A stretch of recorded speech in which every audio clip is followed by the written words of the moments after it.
అందరికీ నమస్కారం. తిరుమల శ్రీ వెంకటేశ్వర స్వామి వారి పాదరక్షలు ఎందుకు అరుగుతున్నాయి? ఈ సందేహం చాలామందిలో వెలువడుతుంది. మరి స్వామివారి పాదరక్షలు చాలా పెద్దవిగా ఉంటాయి. అవి కాలంతో పాటు అరుగుతున్నాయి. దానికి కారణం ఏంటంటే శ్రీ వెంకటేశ్వర స్వామి వారు భార్యపై ఉన్నటువంటి ప్రేమ.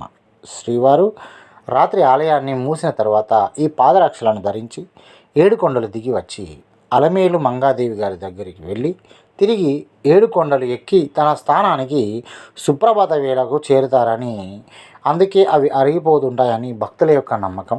మరి ఇది అక్కడ ఉన్నటువంటి ప్రజల యొక్క ప్రగాఢ విశ్వాసం. మరి ఈ విధంగా కొంతమంది భక్తుల యొక్క అపార నమ్మకంపై ఈ యొక్క సమాచారం అందింది.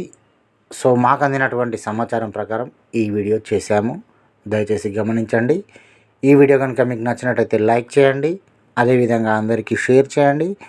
ఇంకా ఎవరైతే మన ఛానల్ని సబ్స్క్రైబ్ చేసుకోలేదో మన ఛానల్ని సబ్స్క్రైబ్ చేసుకోండి. అదేవిధంగా పక్కన ఉన్నటువంటి బెల్ ఐకాన్ని యాక్టివేట్ చేసుకోవడం ద్వారా మేము చేసేటువంటి వీడియోస్ మీకు నోటిఫికేషన్గా రావడం జరుగుతుంది. ధన్యవాదములు.